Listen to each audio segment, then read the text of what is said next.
things get fixed that are broken sometimes. So this is my YouTube channel where I show you the projects I'm working on and how I go about solving problems of how to fix them, usually, right? So if you've been watching lately, you'll know that I've done a whole lot of work on my '89 Mustang 5.0, which is a Fox body Mustang. I've taken the upper end of it off and I've rebuilt it and took it out and tested it out at the autocross and everything, right? So make sure to watch all that content. And what I want to go over today is a tech topic, and that's going to be about how valve piston clearance works. What is valve piston clearance? What do you need to be looking at it, and when do you need to be looking at that? All right, I'll dive into it.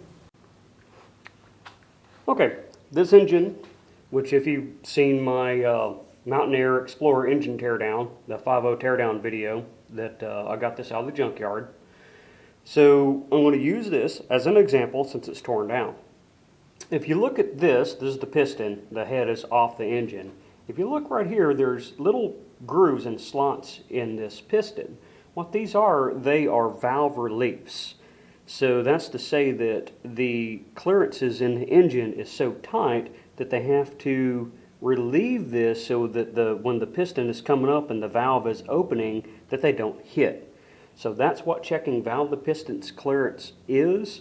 If you have a stock engine and everything on it is factory and stock, then you don't need to worry about this.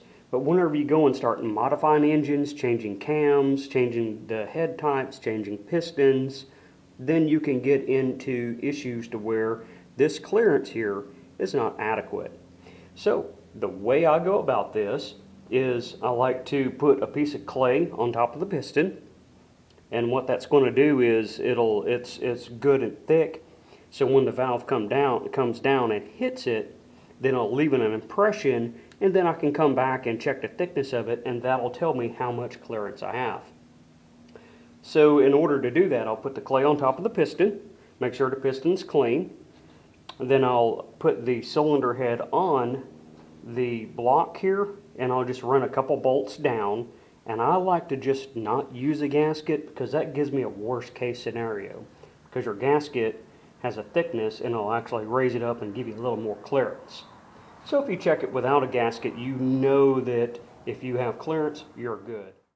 So then I'll put the head on there. I'll assemble the valve train components so that the cam lobes, which these are where the lifter bores go, and the cam sits right in the middle of here, right? And the lifter will lift up. It'll lift up the push rod, which is attached to the rocker, and it'll push the valve down. And what I'll do with all that mocked up is I'll rotate the engine around several times, and then that'll tell me how close that valve is coming to the piston, because it'll actually touch that clay and leave an impression. Then I'll pull that apart, check the thickness, and that'll tell me how much clearance I need. So let's get to it. Okay, I got one cylinder's worth in. I set the head on there, and it's kind of hard to get that head down in there. It sits so far down in there. I had trouble with it. I kept knocking the clay off the top of my piston, and that's what I'm doing right now. I just want to do a double check on my valve and piston clearance. So I'm about to go roundy round here, see if it hits.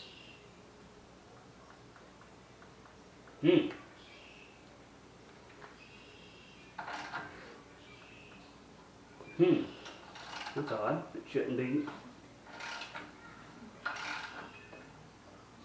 I mean, nothing was open in this binding. I bet that clay fell, and it's down in between the squish area of the head. Well, that was all the way open. I'm running it backwards. Okay. So I think my clay fell because I went to turn it over a second ago, and no valves were open and it kind of locked up. So I was putting that head on, it fell. But I can go roundy round. If we look right here, the exhaust is opening.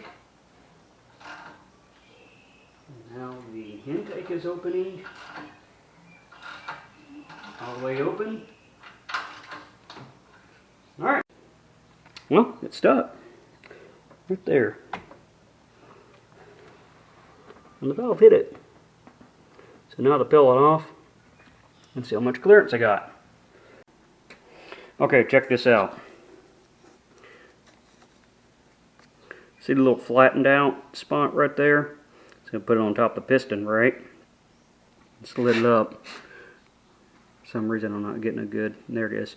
So we can see the little crease in there right at the top. Looks like that's where the valve hit. However, this is what really happened. Well, if I can hold it up there. That perimeter matches the head chamber exactly. So when the piston come up, it squished that flat. I don't want to stick, but you get the point right there. It squished it flat, and that profile matches exactly. So looked on here.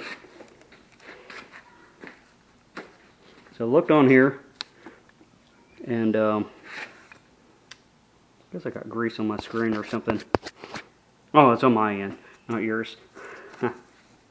So I'm looking at this, and I don't see any valve hitting it at all. That's a pretty thick piece right there. I'm not sure how thick that is, but that's a good 1/8 inch, which is about 125. So it might be between 1/8 and 1/4, and the valve didn't touch. So I'm good.